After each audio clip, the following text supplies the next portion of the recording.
All right, we're recording. We are fucking live. First ever podcast episode from the new spot. This is my humble abode, literally humble abode. Because I don't know if you guys can tell. I don't know how I'm feeling about this setup. To be honest with you, the last studio, I'm not gonna lie. My mom and Hannah hooked that shit up. They like both kind of collaborated. A lot of the, I guess like that woodwork wallpaper that you saw in the last studio or in the last episode that's been there for like since episode like 18 or something.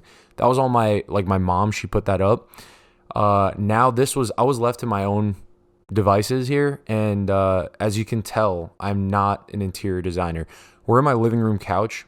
Again, we live in New York City, Brooklyn to be specific, so space is very much limited. Like, I swear to God, if I lay out on my living room floor, I could probably touch the two walls of our space here. So very limited, kind of cramped, as you can see. I don't know, you could probably see a little bit of we'll see if it comes out in post.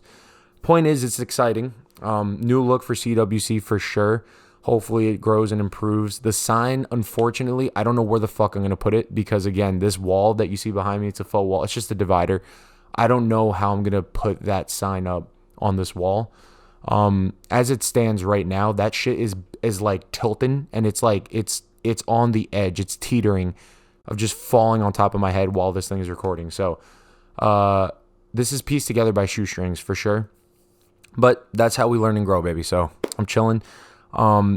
This is also kind of a late episode for the concept, the premise of this episode. As you can see, I'm by myself today, no guest, which is a little intimidating because I haven't done this in a minute. But the idea of this episode is simply going to be the top 5 moments of 2022. My top 5 moments, obviously. It's a little late for that because we're almost in February, but your boy's a procrastinator. Mixed with the fact that I have been experiencing a hectic ass past couple weeks. I just came back from Iceland with my friends and my girlfriend. All of us went on like a big group trip out there. There were 9 of us in total. We stayed for like 8 days. I'm going to invite one of the boys who were on that trip with me to kind of break that down, because there were so many different layers to that trip. We crammed so much shit into 8 days. It honestly felt like I was there for 3 years, but it also flew by super fast. So that's going to be a future episode for sure. Be on the lookout for that. That's going to be super exciting to record too, because then I get to talk about some fun experiences and actually throw in some footage that I recorded on my GoPro, because I actually put that shit to use for the first time in God knows how long. So I'm super excited for that. That's going to be the second episode ever shot in this space, in this makeshift studio. This is officially the first ever episode. And yeah, let's dive right into the top 5 moments, my top 5 moments of 2022. Just to clarify, I kind of one night was just like sitting by myself going over, like, you know, having different thoughts and going over all the different moments. Because obviously a year is, it's not easy to just recap a fucking year. Thank God my sister takes a lot of pictures. Thank God I try to take some Snapchats here and there, and I went back into my memories to see what the hell I did in 2022 that made it such a good year. So starting off with number 5 is actually involving Kata, and that would be her 21st birthday party / like celebration. Usually my family, the way we do like birthday celebrations, it's usually the same shit, and probably any other Chinese kid would relate to this. We usually went to like dim sum or yum cha, somewhere in Queens, probably Flushing. Most of the times it was Flushing, to have a big ass meal on the cheap, like a budget friendly meal that also the food tasted mad good. Unfortunately, or fortunately, because that place always gave me diarrhea, the place we went to actually closed down, or we'd gone there for like years. That motherfucker closed down. So we stopped going there because in the pandemic it got closed. But the new owners like opened up shop somewhere else. We did not go. Thank God. Love the food. It's just, you know, diarrhea. I'm not a really big fan of, you know, getting the Hershey squirts after a meal, because that's never fun. So this year for Gata's 21st, we decided to change it up a little bit. Instead of going to get some dim sum or like going to, you know, whatever, hanging out with like family and stuff like that, because it was her 21st, obviously you have to fucking partake in consuming alcoholic beverages. And that's exactly what we did. The reason it was so memorable is because she actually kind of like, she came to me and she was like, hey, I want to go out into New York City for my first time and I want to hit up a couple bars. So I was like, all right, bet, say no more. I got you. I'm going to try to piece together some shit. She threw out the idea of brunch. So that's where the day started. I think it was like a Saturday or something. me and a bunch of friends from back home, a bunch of friends that I had from the city, and a lot of her friends met up in a bar. I can't remember the name of it right now, but we got a unlimited mimosas with also like a meal, and we were there for 2 hours. We drank so much fucking orange juice. I'm pretty sure we put Florida like on like the Florida oranges, they were low in stock. They had to then like work overtime, those farmers, to grow all those goddamn oranges that we drank during that time at that restaurant. We literally probably drank, no exaggeration, I'd assume anywhere between like 5 to 6. It's not even like a pitcher. It's like a cylinder that they put on this like like a spout, whatever. 5 to 6 of those. I saw them dumping like bottles and bottles of champagne. We got fucked up. Right after we had consumed all that bubbly, all that orange juice, we then started mixing in like Bloody Marys, which were not good. Like Bloody Marys are, first of all, if you like a Bloody Mary, I think I have a pretty adventurous palate, but Bloody Mary is disgusting. It's literally tomato juice, hot sauce, and alcohol. I don't know who the fuck thought that would be a good idea to take like a tomato smoothie, or a V8 and fucking mix in Grey Goose. That's a psychotic recipe for like disaster, at least in my experience. It always tastes like shit. I've never had a good Bloody Mary. And to put that chunky, thick, fucking alcoholic version of salsa in a fucking cylinder and just watch it like plop into cups while you're already feeling kind of fucked up, it wasn't the best experience. It did not taste good. Safe to say we only ordered one of those cylinders, and then we went back to the mimosas. Got pretty fucked up there. And then we moved on to one of my favorite speakeasies in the city that Hannah actually put me onto. It's called The Tippler, right? Yeah. And that's in, she's off screen. She's like basically my acting producer. It's in the Chelsea Meat Market, or the Chelsea Market, right? Yeah. It's in the Chelsea Market. What? Like under the Chelsea Market. It's under the Chelsea Market. My producer just told me thank you. It's under the Chelsea Market. It's fucking amazing. I love the vibe. The drinks are like, I would say I have a pretty high tolerance, like a pretty high, I could drink. All right, I'll just say that. And these drinks, I feel as though you get a good bang for your buck. You're paying like, I think anywhere from $14 to $16. I mean, it's New York City prices, but the amount of buzz that you get per drink is more than I would say your average cocktail. And also, not to mention, the cocktails there are pretty goddamn fire. There's one that I'm not like a big fan of. I think it's called like Green with Envy, because they make it like, again, I don't know what's up with people taking alcohol and mixing it into like healthy drinks. Like it's like a ginger cucumber tonic or some shit. And then they put alcohol in there. Not good, but that's just my take on that.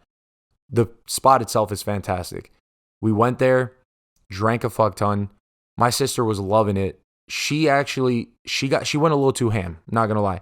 She knew it was her 21st, so she really just wanted to fucking throw them back. And then I would say by the time we were in the Tippler, shit started catching up with her a little bit. And then she found herself in the bathroom of the Tippler, pulling trig. Sorry to expose you, Kata, but I know you would say that with pride. You fucking psycho. And then she would then go on to come back out, sit down like nothing fucking happened, and continued the day. After that, I honestly can't really remember. It was kind of a blur. We got really lit up, but super good time. I think the reason why that holds such a memorable place in my heart for the year of 2022 is because it was my sister's 21st, obviously. And she had kind of like entrusted me with finding like the different spots to celebrate, and she seemed really thankful for that. And we had a night full of memories. So it was a grand old time. And yeah, I can't wait for her next birthday. Her birthday's in May. We're basically right around the corner for that. It's January, so I don't even know how many months away that is. But now that I live in New York, hopefully I'll find like more niche places to take her out to, get her more fucked up, and make more dumb drunk memories together as siblings. Number 4 is kind of what I just touched on. And that's just simply moving to Brooklyn. It's not memorable for the right reasons, I would say. Everything else on the list is pretty much memorable because it was like euphoric or like a really good time, just positive vibes all around. Moving to Brooklyn for me is on this list at number 4 because it's just very memorable for good and bad reasons. I learned a lot of life lessons moving out for the very first time. At 24 years old, finally moved out. And the shit that you learn along the way is pretty insane. I touched on this on like a previous episode, I think like 2 or 3 episodes ago. But basically the process of apartment hunting, applying for these apartments, the information and documents you have to gather to actually just like, do an application is pretty extensive. And not to mention that at least in New York, you're fucking bleeding money for every goddamn thing. You got to pay for a moving truck. That's pretty standard. You got to pay for like a bunch of other different hidden fees associated with like, moving or whatever. But then where people really start fucking you is all these hidden fees for like these apartment buildings. They're like, yo, you want to apply? You got to pay $20. Oh, but it's not just $20 for 2 applications, like the people moving in together. It's $20 per person. So you owe us 40, chief. And they're just like, all right, give it. Thank you very much. Do you got a pet? Oh yeah, we charge pet fees. It's like, bro, why don't you just fucking get my goddamn password to my TD bank account and then just go ham? Start just taking out money, withdrawing left and right. These fucking people are just bleeding you dry. But that's fucking life. That's part of the experience. That's what you learn. And also, the process of actually moving to Brooklyn was really interesting. We like this very couch that you see that's now an integral part of this set. Hannah found it on Facebook Marketplace. And these people were lit. They gave it to us. It was cool. We bought it for like a very fair price for us, but it was like, used. But I mean, it looks amazing. I didn't see any stains on it, whatever, so we're chilling. We paid for the couch. What we didn't realize is that this couch is like 10 feet fucking long. Like it's an insanely long couch. The U-Haul truck that we rented was long enough for it, but not wide enough for like to fit it in a comfortable way. That combining with the fact that we had like 2 people's worth of shit. And I would say that Hannah has like above the average person's amount of stuff. And then I have probably close to that. So we had so much crap that we were moving in boxes, furniture, everything. We were trying to do this in one go because I'm not about to drive back and forth, taking fucking residential or commercial highways, because Lord knows that's a whole issue based off of where we were moving from to where we were moving to. It was a fucking nightmare. My parents came in clutch. My mom pulled out her goddamn Tetris card and she like literally was just fitting shit in nooks and crannies that I wouldn't have never thought to do. So that's where like the fucking sage old experience comes in play. They clutched up big time for me. Then me and my dad woke up at like the ass crack of dawn. I've been told that I say this. I say crack ass, but the ass crack of dawn. Okay. We woke up at like 4 or 5 a.m. or something like that. I was on like an hour of sleep because of some shit that we stayed up. Me and Hannah stayed up like the night before arguing about some dumb shit. I woke up tired as fuck. Like the bags under my eyes were unreal. We get in the goddamn truck, me and my dad, and then I actually drove the truck, which was pretty cool. I felt like kind of a badass because it felt like kind of like a big rig. So I'm driving with my dad and we're just like reminiscing, talking about old shit. It was like kind of so surreal that I didn't feel tired from moving all this stuff into the thing, then, like driving the truck on an hour of sleep. It was like a very surreal moment. I got to drive the truck into the city and then watch the sun rise like over the buildings as I was going into Brooklyn. So it was pretty fucking sick. We got there, we parked, and then me and my dad tore through all the stuff that we had to bring out of that truck in like 2 hours. We had so much shit, okay? And the apartment still felt empty. So this is another interesting thing. This is why it like stands out. Because then from there, me and Hannah proceeded to kind of like basically build it up little by little. And I think that was a really like, it's a wholesome, those are wholesome memories. Like going to IKEA. I fucking hate shopping, but going to IKEA, doing all that stuff, wandering the aisles, being like, does this fit in our, like, I don't know, like our nightstand table, whatever. Does this shit look good? Does this fuck with the vibe? What is our general aesthetic? All that stuff was pretty interesting. I do got to say Hannah led the charge on that because I don't know if it's just her natural instinct as an artist, but she wants to design a space. She made me take like some freaking interior design style quiz or something. I don't know what I'm doing. If it looks nice, it looks nice. I don't know like the difference between like bohemian interiors and like fucking old museum and like eclectic. I don't know like all these different interior design terms, but it looks dope. The pad, I'm very happy with it. We got plant babies left and fucking right in this bitch. And it's still an ongoing process. So that's why I only put it at number 4. Had it been like lived in a little more, had we moved in at some time, maybe like September, maybe August, probably would have been higher on the list. But because we moved out so late into the year, like December 5th, 18th, when was it? Do you remember? I don't remember. Okay, she doesn't remember. But point is, because it was so late into the year, that's why it's only at number 4. Holy fuck. All right, so that was the random cut that just happened was because my producer over here, my lovely producer / girlfriend, doesn't know how to like interject at the appropriate time.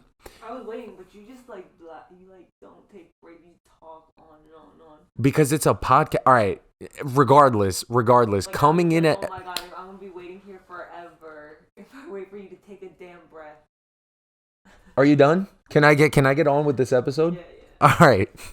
All right. So coming in at my 3rd fucking spot. This is, I swear to God, coming in at number 3, this is my 3rd time trying to record this goddamn story. Because somebody keeps fucking interrupting. All right? Holy shit. I feel like this is part of the gag reel. I need that little fucking clipper thing that they do in movies. Oh my God. If you want to see what I'm talking about, just skip to the end of the video. I'm going to add it in after like the you know, like the gag reel, like blooper bleep thing, whatever the fuck, the censor, you know, whatever, the timestamp. Anyways, coming in at my number 3 moment for the year of 2022 would definitely be, it was around my birthday, right? My dad had actually bought me tickets to go see my favorite fucking artist of all time, the one and only Austin Richard Post. Not going to fuck it up this time because this is my 3rd take of this shit. But I will say that experience was like almost too much to handle for me, right? I'm a really emotional person, and I'm also like pretty like good with being in touch with my emotions. But that shit was like overwhelming because I think the reason why is because for my first breakup, my very first breakup, for the first serious relationship I ever had, his music was the music that actually helped me get through that, and also a friend of mine, a dear friend of mine who passed away, like 3+ years back. He during that time, I'd also listen to his music to kind of help me get through that. So I have a lot of like emotional attachment to his music for whatever reason. It just helps me feel better. It also helps the day go by whenever the day is not feeling too great. So he holds like his music and he himself, because he's such like a fucking lovable character. They hold like a very special place in my heart, right? So for years, I've been listening to his music, and recently, this is unrelated but kind of related. I went to that Weeknd concert that I spoke about in a previous episode. And that concert was shit, but it taught me a valuable lesson, which is to never go to a concert of someone that you love if you're not willing to splurge on the tickets, right? And that sounds kind of like, well, duh, like no shit, dumbass. But the reason I say that is because The Weeknd was performing, and this has probably something to do with it, but The Weeknd was performing in an arena setting, right? And because it was such a big environment, the tickets that they were selling for like the nosebleeds, it doesn't lend itself well to like music. That medium is not good for arenas. It's probably like he did it because he's a commercial like hit. He's one of like the biggest fucking artists in the world. But it was not a good experience. The animals that you're surrounded with in the nosebleeds not only sing louder than the fucking music itself because you're so far away from the stage, it doesn't hit you at that same volume.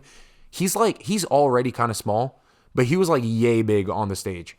Not to mention that where our like seats were in relation to one of the biggest fucking pieces of the stage design, like the set design, it was blocking. It was this giant moon was blocking The Weeknd for like, I don't know, 40% of the fucking concert.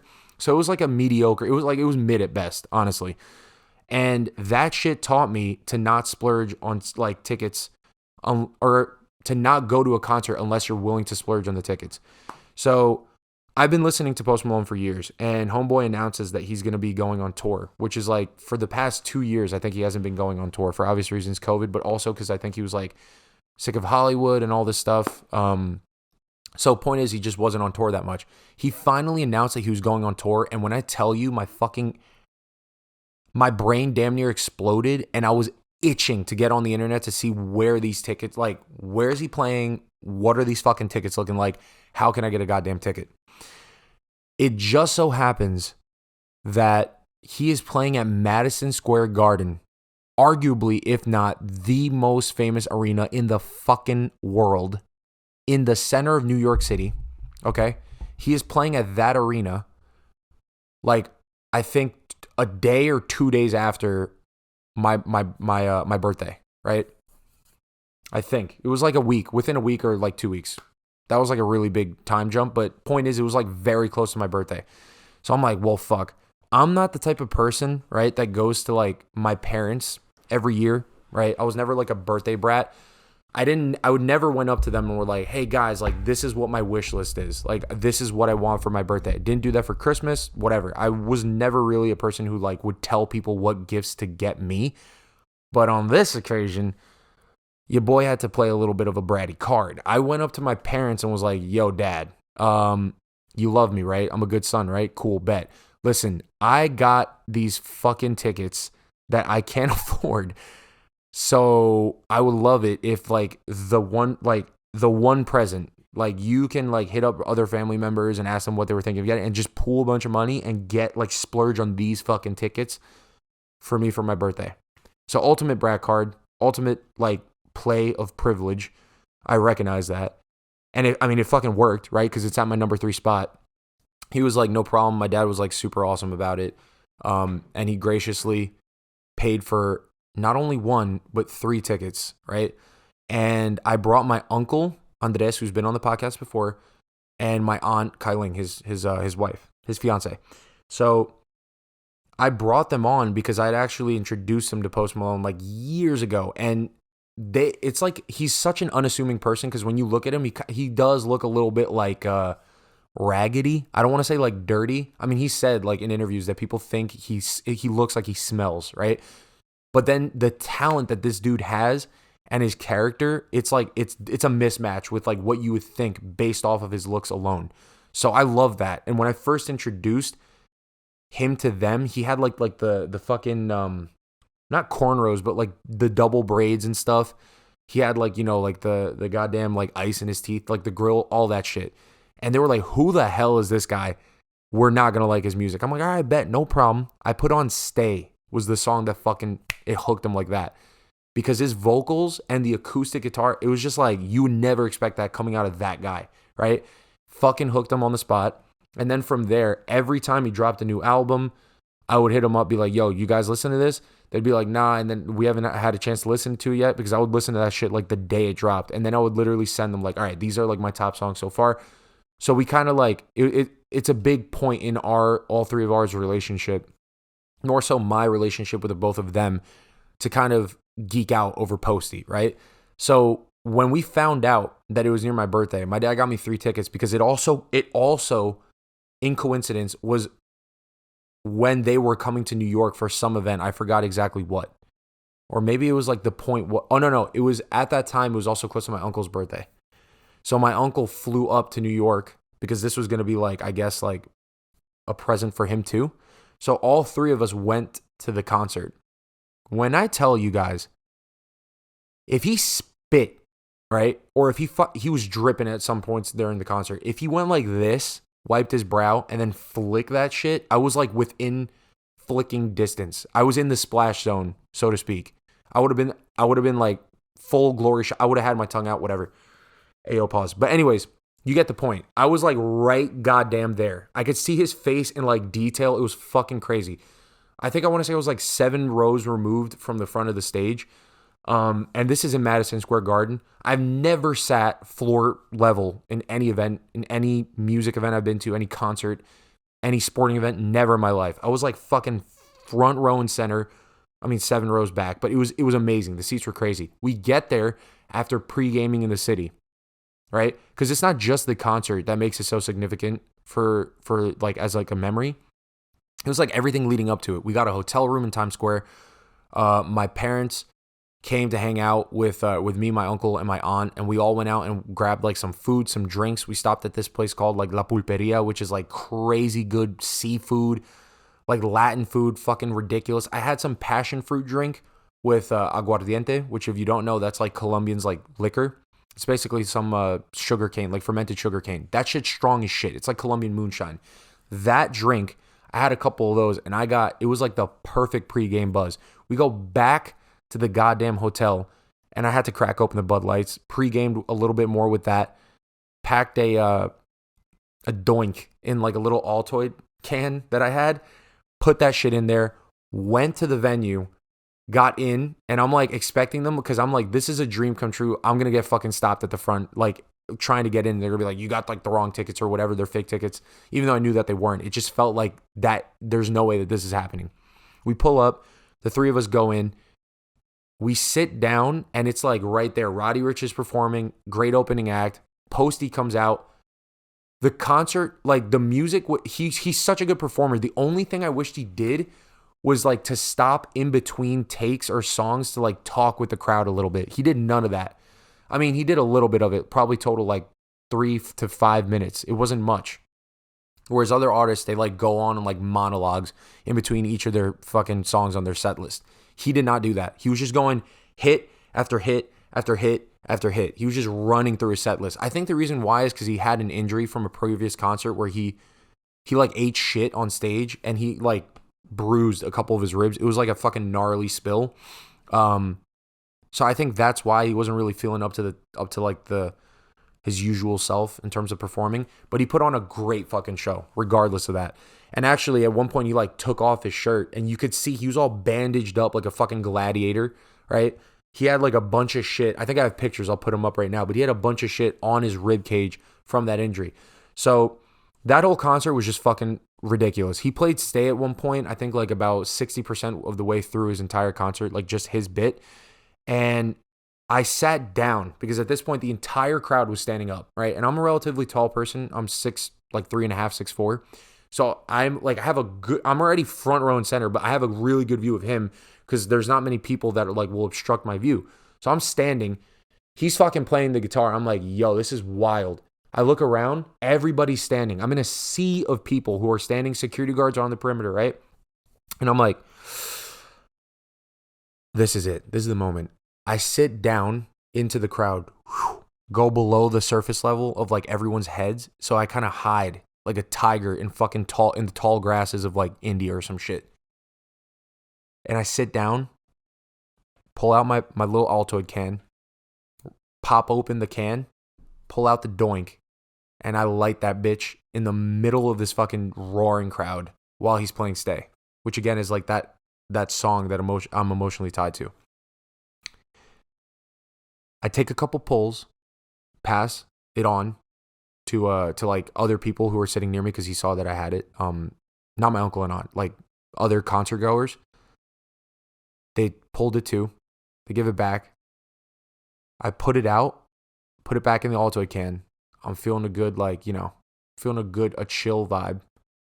I stand back up to this guy like singing Stay. And like the rush of emotions that I got was like so intense that right around the peak of it, I kind of just went numb. And I'm sitting there, standing at this point, and I'm just like, holy shit. And I just try to breathe it in. And I was like, this is going to fucking live in like my memory bank for a really long time. Like my uncle and aunt, who I like are some of the nearest and dearest people to my heart, are like standing next to me. They're enjoying themselves. They pre-gamed, right? They got a good buzz going too. Drank a couple Bud Lights with me. And they were like vibing with the music. And I was just like, this is fucking crazy. He ends off the night playing all the hits I wanted him to play. Even songs that aren't necessarily like Billboard Hot 100, but I think they're fucking great. Like Euthanasia from his newest album. All those slow, more like melancholy songs, he played those. And I was just like, what the fuck? We end up leaving after the concert. And as we're walking out, it is like, again, a sea of fucking people. Like we're all compact like a can of sardines trying to exit this arena, right? And as I'm going, I take out the Altoid can again to like re-up, smoke a little bit more.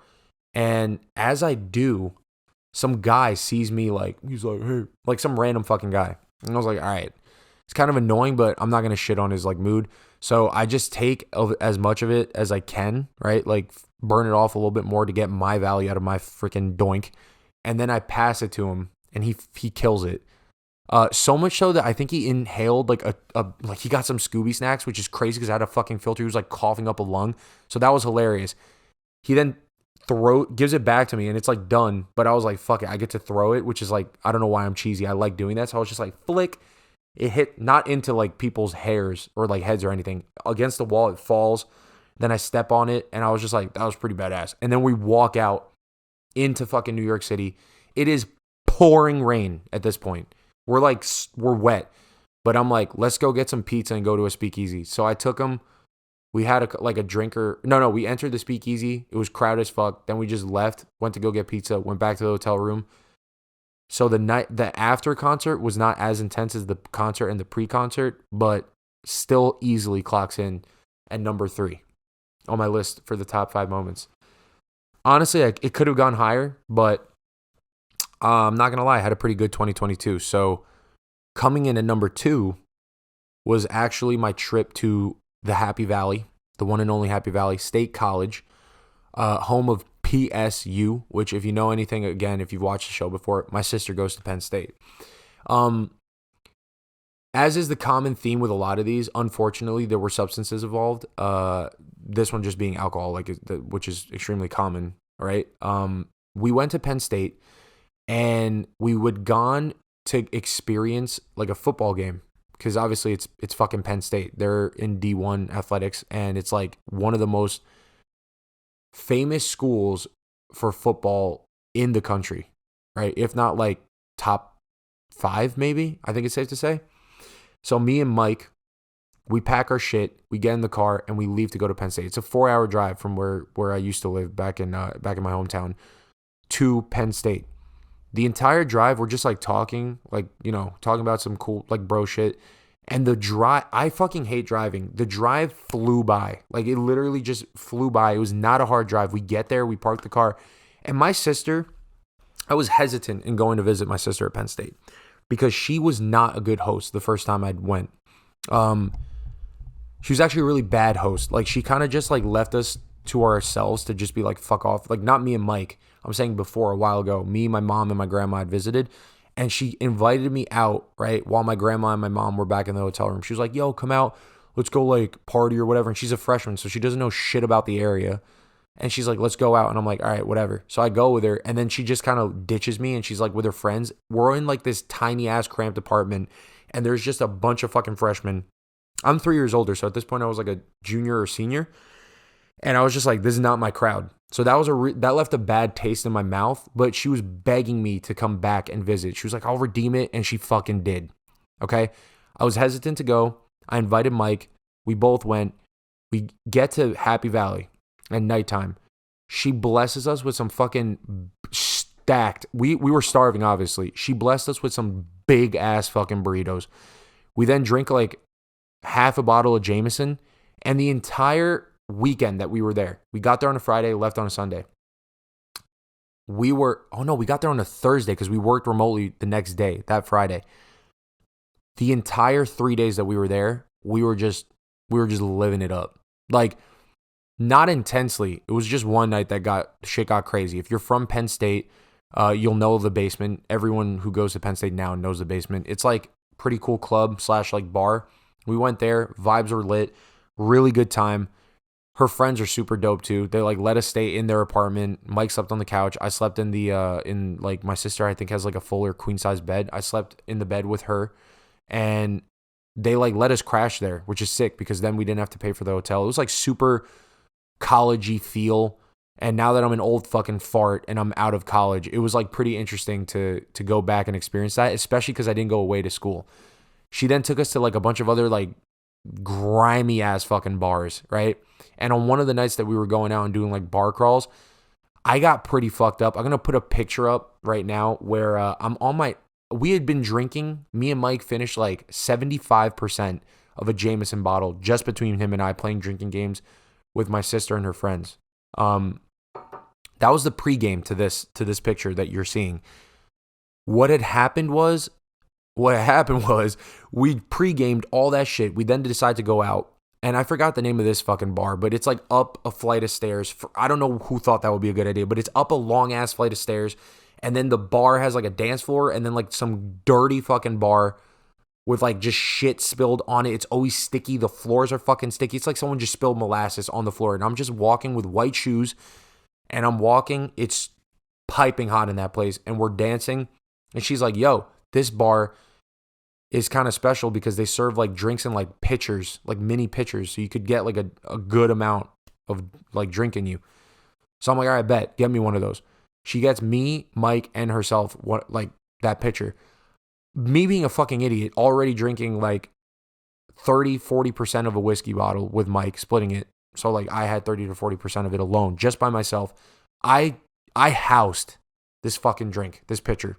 I mean, it was mostly ice, to be fair, but I was chugging that shit because if I was feeling good and it tasted pretty good. So I just drank it. My sister, who's a little fucking demon, she sees I'm mostly done. So she does this all the fucking time. She then takes my shit and pours 50% of her fucking drink into my thing. So I finish that, right? I'm sipping on it. And then she's like, I don't know how the idea came about because, again, I was pretty fucked up that night. I think someone said chug. I got on a knee, as you saw in that picture, and threw back that drink. At that point, that's when I hit like the oh fuck point. Because the second I finished chugging that icy beverage, I stood up and I was like, holy fuck. Like me standing up felt like when you stand up too fast and like you get that like head rush. But I was like drunk as shit. I'm like, okay, I need to go to the bar and get some water. She's like, all right, yeah, go to the bar. I take the pictures, I put them on the thing, and I'm like, yo, you guys got water? And they give me a thing of water. I'm like, all right, bet. I take the water. I wasn't being rambunctious. I'm not like a rowdy drunk. I walked over to like a little random like high table that they had with like a stool. I sat on the stool. I'm looking at this table, and the table is just a bunch of fucking cups, and like most of them are like on their side. Drink is spilled all over this. It's sopping wet. Like there's fucking streams of just cocktails, mixed shit water coming off of the sides of this table, right? I find the one little dry patch, like a fucking island, to put my elbow on like this. I rest my elbow. I lean down while I'm sipping on this water, and I'm feeling fucked up. Too fucked up, I guess. I guess I looked too fucked up. And some bouncer comes over and is like, taps me on the shoulder. He's like, you gotta go. I'm like, fuck. Oh, please, not right now. I'm like, I'm in deep shit. No. I can't leave because I don't know where the fuck I am, right? Relative to where my sister's apartment is, all that stuff. I'm like, shit. So I'm like, all right, I'll leave, no problem. I tell him, I'm like, I'll leave, not a problem. Just let me get my friend over there. Like, just let me talk to him. He needs to know I'm leaving. The guy goes, all right, fine. He's like pissy about the whole thing. He then takes me, escorts me to the dance floor.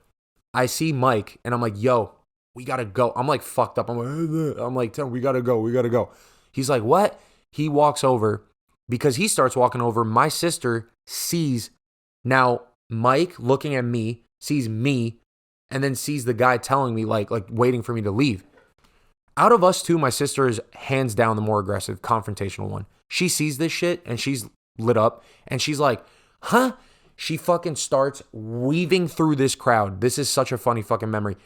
Moving people out of the way. She gets up to the guy's like, what the fuck are you guys doing? And then she's like, the guy's like, he's too drunk. He's got to go. And he's like, no. You can't just kick him out. And she starts getting all loud. I'm like, yo, it's fine, blah, blah, blah. And I'm like, Mike, I gotta go. Because at this point, I start feeling the bubble guts. And I'm like, fuck, like, I'm not feeling well. So I tell Mike, I'm like, I gotta go. Them two are like resolving it, meaning like the bouncer's talking to Gata. Gata's talking back to the bouncer. Mike's in the mix. I don't fucking know. All I know is I turned, I walked out, started going down the flight of stairs. Reason I said it wasn't a good idea because I almost ate shit and slipped on these fucking wet stairs because it's just full of like drink spillage and I don't even know, just like shoe water. And I almost slipped going down these fucking flight of stairs because I'm also fucking inebriated. I get to the bottom of the stairs. I turn the freaking corner because I'm like, I gotta puke. When I turn, I see a little like indent, like a mini alleyway. It's literally like a person's shoulders width, like that wide, right? I saw that going into the place. So I'm like, oh, I'll go throw up in that little mini alleyway. As I approach it to hurl, I turn and I see that there's two dudes. Two, not one. This is the thing that caught me off guard. Two dudes pissing side by side. Mind you, it's like this big. So they're just like pissing and they're laughing. I'm like, okay, whatever. So I'm like, well, where the fuck am I going to go? I go and see the back of a restaurant, like the back where the dumpster is. And I'm like, fuck it. I walk up to that freaking side, pull trig, all that shit just comes up onto like trash bags. Take my hand, wipe it, walk it off like a real G, come back. At this point, Mike and my sister come out and they're like, what the fuck? And I'm like, guys, I had to pull trig. I was not feeling good. And they're like, we'll just go back home. We start walking back home. As I'm walking, it starts hitting me again. I'm like, oh God, I have to freaking hurl. This time, I'm not pulling trig. It's coming up like by itself, okay? I see a railing to my right. And this railing was like, off the streets. There are certain streets where like there's businesses like below street level. Sorry, it's like a railing, flight of stairs, and then it's like some space. And then there's businesses on the bottom floor and then businesses on the top type of deal, right? So I'm walking on the street level and I see the railing next to me. I'm like, fuck it, I'm going to have to do it here. I lean over this railing and there's a beautiful like bushel, like bucket. What is that thing called? Like the rectangular like flower baskets. Oh, I don't know. It's like a rectangular flower pot, right? Hanging on the side of this, on the other side of the railing for, I guess, when people leave like one of these stores to see. I think it was actually a flower shop. I lean over and I just spray my insides all over these damn flowers. I'm like, fuck, they were beautiful flowers, but I just heaved all my guts onto those flowers. My justification for it was that, the nutrients or whatever will help the flowers grow. That's a joke, at least I was making. Mike literally was walking side by side next to me when all of a sudden I was just like, oh, fuck. I turned, hurl, and he's like dying laughing. My sister's way behind me. She's cackling from like way back there because she sees me just lean over the fucking railing, right? I get back up, walk to the apartment, feeling like shit. And then when I'm back at the apartment, I have some water, chilling. I recuperate a little bit. Then I'm like, let's go back out to go get some food. We ended up going to a halal cart and standing in the fucking line for this halal for like an hour and 20 minutes in cold ass temperature. It wasn't like freezing, but it was like 45, right? And all I had was a hoodie. My sister was wearing like a jean jacket with like her freaking tube top or whatever. So I don't know how the fuck she bared that cold. Mike was wearing like a t-shirt. Like he was just a fucking savage, like with like a windbreaker. No insulation. Nothing fuzzy, no down jacket, nothing. We were just raw dogging that cold. And we're standing in line, and some dude decides to cut us. This is another key moment of that trip. Some dude decides to cut us. He cuts us, and my sister gets really pissed. Like, as I said before, she's like the more confrontational one out of us two. He cuts us, and she fucking turns and is like, oh, no. You're not going to cut us. That's not the way lines work. And I'm like, please, I'm not trying to scrap with nobody right now. The dude turns around pretty calmly and was like, he starts talking to my sister. My sister's like, nah, you can't just cut us. You have to go to the back of the line like everybody else. Like we've been waiting here for mad long too.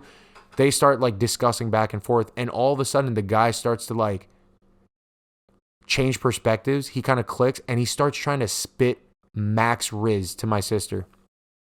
It was cringy as fuck. He goes like, what's your name? He's like licking his lips and she's like, what's your name? And she's like, my name's Catalina. Why? And then he's like, that's a beautiful name. When I heard that, I in the back, like my sister's right here. Me and Mike are in the back and we just start dying laughing. Now, I appreciate Mike because in this story, something I didn't say is the second the dude cut the line and my sister was like, yo, you can't cut the line or whatever. And he even got the slightest sense that my sister was like, in danger or like could potentially be in a dangerous situation depending on how that gentleman reacted. Mike's like a fucking athletic dude. He also knows a decent amount about boxing. The second all that happened, even though he was feeling a little buzz, his ears perked up and he was keeping like his head on a swivel, like kind of like looking, giving the guy the side eye. And I'm like, all right, I see you, bro. Like, I appreciate that. And then both him and I were just like watching over my sister's shoulder interact with this fucking dude. That guy then goes on to say like, oh, what's your name? That's a beautiful name. And then Mike and I just start laughing, which I think humiliated the guy. I feel kind of bad, but not really because he cut the fucking line. And the guy just was like, okay. And then he turns and he just walked off into the fucking night. I don't know where he went. I don't think he got halal. But we were waiting for another 30 minutes after that. Finally got that shit, went back, and I swear to you, it was the best fucking halal I've ever had in my life. Halal, for the most part, tastes pretty similar, but that shit was busting because the dude put barbecue sauce, white sauce, and hot sauce. I was drunk, starving, freezing, and it was late at night. So those munchies just hit superbly, okay? So for all those stories and all those reasons, that's why I would say visiting the Happy Valley is at my number 2 spot on the list. Holy shit. Now we're at number 1. I don't even know if I'm going to be able to go into that much detail because it was kind of long ago, but also I've already covered this in a previous episode. Number 1 moment of 2022 happened very early on in March. It also involves Hannah. So you might hear her chirp in here and there, maybe to correct me on certain inaccuracies that I might spew on while we're covering this event. It would have to be our trip to London and Scotland, okay? Obviously, trips, vacations are very memorable, right? But I'm a huge fan of cities. And the reason why this trip is at my number 1 spot was because not only did I get to visit one of the most famous cities in the world, right? Probably like the hub for travel in the world, if not the Western world, right? London. I also gained a newfound appreciation for like nature and just being in like remote areas. I love cities. Like I'm a big city person. I think there's so much fun stuff to do in cities. I really appreciate cities. And I never thought maybe I should just travel, like pay all this money, put in all this effort to fucking go some random middle of nowhere place, right? Scotland was my cherry popping experience into like me gaining a new appreciation for like nature and I guess like remote, quiet, peaceful bliss. That was all Hannah's idea. She was like, we have to go to the Highlands. And I was like, what the fuck's in the Highlands? Like, I don't want to just go see grass and see like fucking wind and like just dead brown grass. Like we were going in again, like towards the end of winter, early spring, like March, right? And I'm thinking it's gonna lick balls because I don't want to just see dead grass. I was really underestimating that shit. And when I went, we'd gone to London first. So I got my fill of like the stuff that I was excited for early on. So I was like, oh, this is fucking lit. London's the shit. We had good food. We drank like basically almost every night. We had gin and tonics, some beers. We went to like pubs, all the shit that tourists do during their stay at London. Can you mute the texting noises? Because I could hear that through the microphone. So we did all that. And then after I got a taste for that British culture, which I love, by the way. Like, British people are super fucking funny. They're witty. They're, like, smart. They're quick. It was a blast. We then travel from London all the way to Inverness. London to Inverness, Scotland, which is, like, the smallest fucking rinky-dink airport I've ever been to in my life. It was literally one terminal, or 2 terminals. So 2 gates. There was 1 terminal, 2 gates. In this whole fucking airport, 1 baggage claim. Okay? That's how small this fucking airport is. We fly there. We get out. We get in the car rental. The car. And it's on the left. We drive on the left side of the road over there. They drive on the left side of the road, but you're in the right side of the car. So it's completely switched from the American standard, right? And it was fucking with my head. And I'm driving. After taking a little bit of like kind of cautious like turns out of the parking lot, I'm like, wow, this is really fucking with like my senses because I'm so accustomed to the American way. I hit a little straight road and I hit the gas a little bit and I was so excited. I just started laying into the fucking horn and screaming with the windows rolled down because it was a beautiful day. The air was fresh. Again, this is why I started gaining a newfound appreciation for this stuff. The air was fresh. The like visibility was crystal clear. It was such a nice environment. And then Hannah starts screaming because I'm screaming. Oscar, our friend in the back, he's fucking jumping, like not jumping for joy, but he's screaming. Like we're all just screaming at the top of our heads because we're like, oh my God, we fucking made it to, Scotland, whatever. We're going to the Highlands. Let's fucking do this. It's lit. We start driving from Inverness to where we stayed, our Airbnb. It was like a 2-hour drive. And this place was like population fucking 10 people. This town, the entire town was on a little ass strip. Our Airbnb was amazing. And the views that we had out of the Airbnb was off of the strip facing towards the mountainsides. Because the strip of the town was all laid out on this road that was actually on the coast of this section of the Highlands, right? So if I look to my right, or to the east, I see like the road, the other side of the road, and then there's cliffs. If I look to the west or north and west, all I see is like the mountains going inland on this little outstretch of the Highlands that we were in. I forget what's the name of the town that we were in? She'll get the name of the town, but it was fucking absurd. Like little sheep were just going around, frolicking, grazing, all that shit. Then on top of experiencing all of the Highlands, like we went to go see like beautiful mountains, rock formations, all this crazy, crazy landscape. I'll throw up some pictures right now as well. After seeing all of that, we then got to see the exact opposite. So I appreciated the duality of the Scotland portion of the trip, because after seeing the countryside, we then went to Edinburgh, which it sucks because we were only there for literally like a day and a half. I wish it was like a week. I would easily go back to Edinburgh if I could. Beautiful fucking city. Farly underrated. Okay, the food, it was actually better in Edinburgh than it was in London, at least in our experience. We both agreed on that. We went to this place called Dishoom, the best goddamn Indian food I've ever had in my life, right? It was fire. Like, amazing. Everything from the cocktails to the naan to the flavor of, we had the chicken tikka masala, which I know is super basic, but it's like a staple, so you kind of have to get it. It was fucking phenomenal. Okay, the rice, everything. It was just amazing all around. And then the salmon, her and I are both big fans of salmon. The fucking salmon in Scotland was dummy fresh. I only had the opportunity to have it once in like the morning. I think I had it with like smoked salmon on some like toast, avocado toast or whatever, but it was freaking amazing. That entire section of that trip was like eye-opening.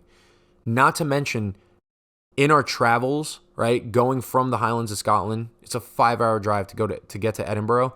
We're driving and we're bumping fucking tunes of like the soundtrack from Brave. So we're just feeling like Scottish folk music while driving through these windy fucking mountain roads, and then all of a sudden turning and seeing a patch of open fucking land and water. And it just so happens that I forgot what this practice is called, but at that time when we were in Scotland, the people who live in the Highlands, they burn like the landscape. They literally set it ablaze because they're trying to clear out certain shrubs or weeds or whatever it is, certain vegetation, to give way for like the actual vegetation that their sheep can graze on. So the entire time while we're driving, we're turning like a mountain. There's a bend in the road around the corner of a mountain. We would turn, and all of a sudden, on the fucking mountain in the distance, you just see like fire and a stack of smoke going into the air and then like getting blown away, getting carried by the wind. It was surreal. It looked like chaos and peace and bliss like mixed into one. The air was like smoky, like you can smell all of that smoke throughout the Highlands from that burning of the vegetation outside, like even when it was clear. The sky's clear, there's no smoke in the sky, but you could smell like burning wood and like something burning. So it was just it imprinted very heavily on all of our senses, like everything, sight, smell, feel. The air was just crisp and like refreshing. Fucking taste, because all the food that we had there was amazing. Haggis, by the way, which is like, people shit on haggis. They say it's gross because the idea of it. Y'all motherfuckers gotta, like, you guys have to be the people, whoever says that on the internet, who eat like animal crackers and chicken nuggets every day. Because that shit was fire. Okay, I get that the premise is a little weird. It's a sheep's stomach, and then they take like certain organs, mix it up with like spices and oatmeal, and then shove it into the sheep's stomach and boil it. Yeah, it sounds gross in theory, but in actuality, that shit was delicious. Okay? It was fucking phenomenal. It was actually like it was spiced so well, and the texture of it wasn't gross. It was kind of like an oatmeal-y sausage, but it was really fucking good across all aspects of my palate. Like I really enjoyed that dish, and I had it multiple times while I was in Scotland because it was very good.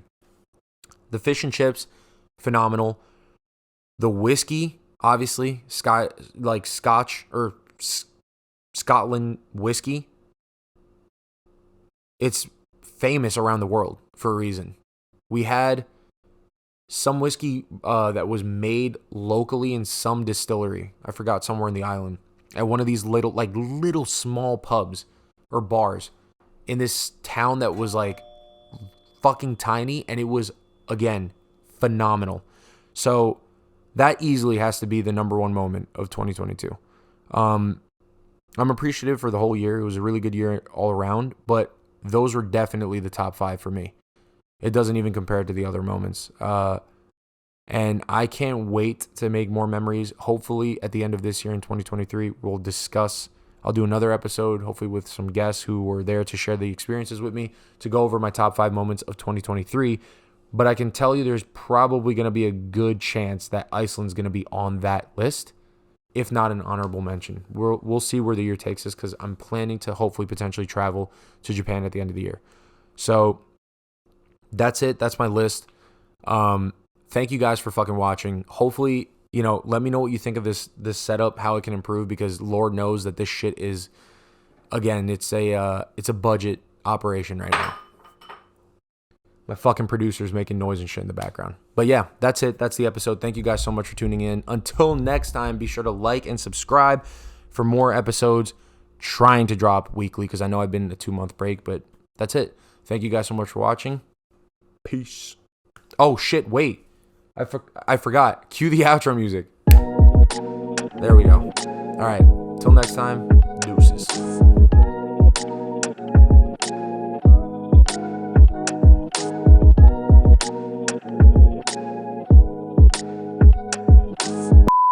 If you've been watching the podcast or you know me personally, you will know hands down that is the one and only Austin. Oh my God. It's Austin. I was going to say Richard. It's Austin Post Malone. No, Austin. Holy shit. I can't remember his name. We're going to have to cut this out. Fuck. What's his name? Can you Google real quick? It's Austin Richard Post. Is it not Austin? Dude, I can't believe. I feel like such a phony right now. Austin Richard Post. Okay, it is Austin Richard Post. All right, bet. I got to. What? What do you want from Westville? Wait, I was saying that you could interrupt, but not like that. Oh. I'll take like the chicken breast with some other shit. I listen to a lot. What? Which sides do you did not just do that. You did not just do which that. Sides do you Do you know how much of an editing nightmare this is going to be? Because you interrupted me mid-thought. If it was like in a clean break, sides? I said mashed potatoes, or no, I said Brussels sprouts and broccoli. Brussels sprouts and broccoli? Oh my God. And then what type of sandwich? Any type of sandwich, bro. Broccoli with garlic and Brussels sprouts with honey Dijon? Yeah. Okay, let's just take a second here. You're the only producer I know that stops the show. I'm going to have to retell this entire segment. So the one that it comes with is fries, and then your broccoli with garlic is an extra $3. This is absurd. She's burning like dumb amount of clock. So A stupid amount of clock on this. Fries